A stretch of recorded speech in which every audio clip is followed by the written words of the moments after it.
am Pam Petronic, Port Commissioner District 1 in my second year of a 4-year term. Wow, Grace Love. That was my favorite song when I moved here in 2006. That was beautiful. I am so excited and honored to present our 2021 Citizen of the Year Award.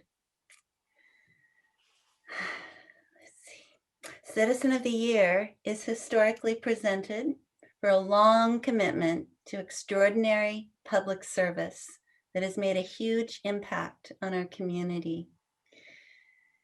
This individual has chosen to give back and serve others as a way of life. Our county is a much better place as a result of their dedication. So here are our amazing nominees: Ben Bauermeister, Carol Hasse, Deborah Stenson, Jean Scarborough, Judith Alexander, Kim Rafferty, 6 nominated for Citizen of the Year. And I get to open this beautiful box that says a Citizen of the Year. But before you do. Oh, we get to play their video. Yeah. Yes. Let's hear from our awardees.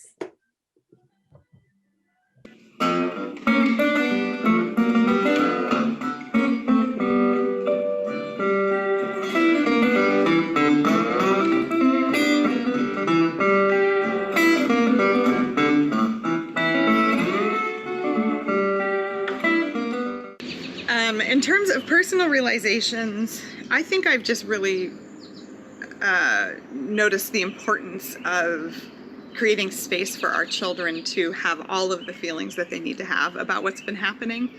Even the question silver linings, I kind of struggle with because it puts such a positive spin on things. And I think our kids, I mean us too, but our kids in particular need a place for their confusion and anger and sadness to be heard and held, because if it's not, it goes elsewhere and it has other effects on them. So I think one thing I've really noticed is just how much kids can soften when we as adults create space for them to grieve what this last year has been for them.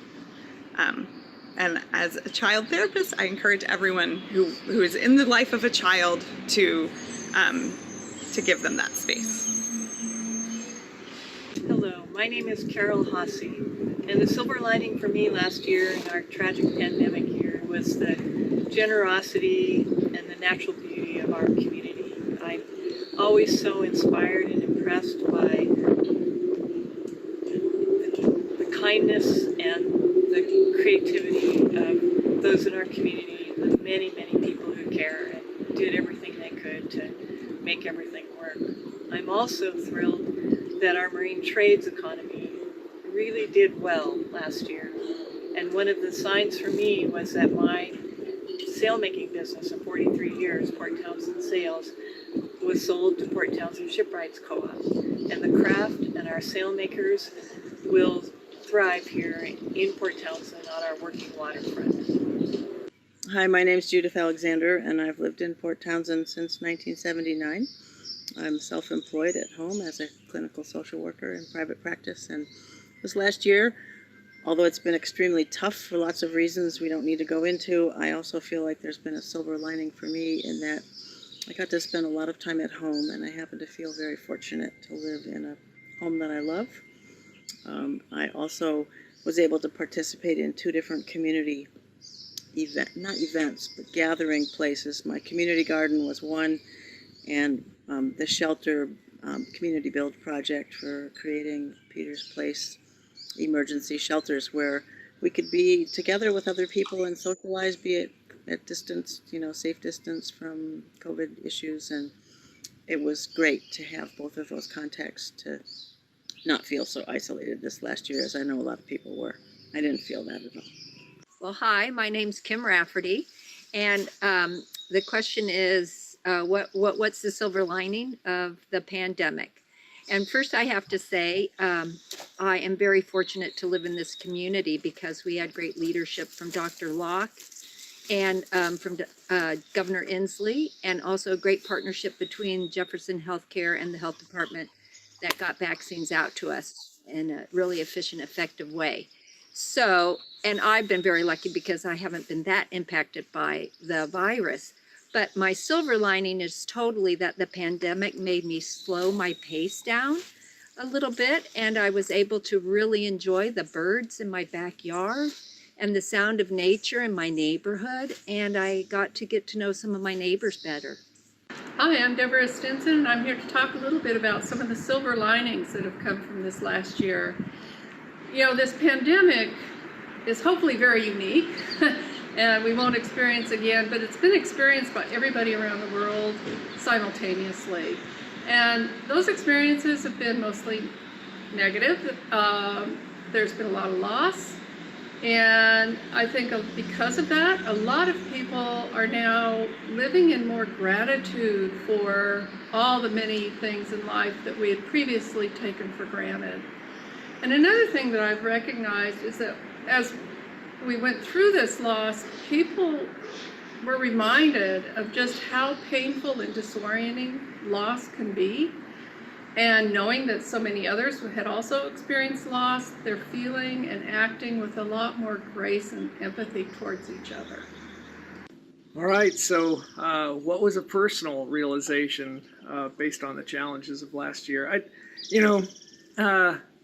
I would imagine a lot of people are gonna say the same thing, and that is just the way that this pandemic and the whole COVID thing kind of brought to a fore the things that separate us, either logistically or financially or equity-based or access-based or whatever those things are.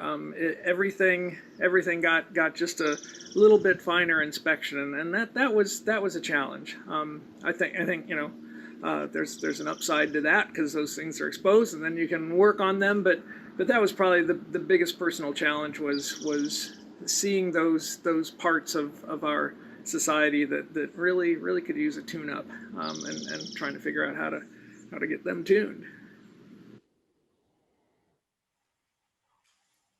This is your opportunity to rip that box open, Pam. Wow, I am so inspired to live in a community with 6 nominees like that. Oh boy. Okay, so this does say Citizen of the Year. And scissors work. Opening the box. It was so hard to not open this last night. Christmas. Okay, I'm not even gonna look at it until I raise it up.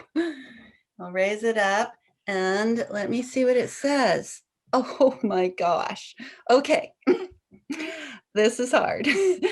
It's hard because all 6 are so awesome, but I have a special endearment towards the Citizen of the Year for 2021, and that is Carol Hasse.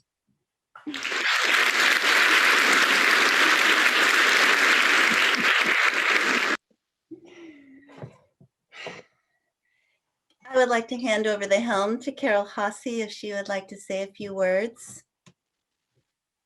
Well, I would love to say a few words, and all of them, as Derek Kilmer led with, are thank you. Thank you, thank you, thank you. I've moved to Port Townsend in 1975. I sailed in here with a group of hippie boat builders and joined the most beautiful community I could ever dream of in this whole wide world. And I'm so grateful for the inspiration daily, whether it's from a marine tradesperson or an artist or a filmmaker or a film presenter or an entrepreneur, the restaurateurs who worked so hard this year to stay afloat, our grocery store people who were on the front lines, Dr. Tom Locke, and we are just so blessed. Every day I marvel at the brilliance and the talent in this community, and I feel that together there's nothing we can't do in the face of not just this pandemic challenge that we're not done with yet, but our climate change challenges, our equity challenges, our the basic needs of our community. And I'm so grateful to be a part of it. And so grateful to Dave Griswold and the co-op for giving me a new lease on life here, the next leg of life's voyage. I'm excited to be involved in the community in different ways. I'm thrilled about that. So thank you all so much. And my shout out to all the nominees here tonight who really are inspiring. And I hope as spring comes on and the vaccine or this horrible pandemic goes away a bit, there'll be more hugging, more hanging out, more cider, on. And let's just say hip, hip, hooray for our great Northwest and for our Jefferson County. Thank you so much.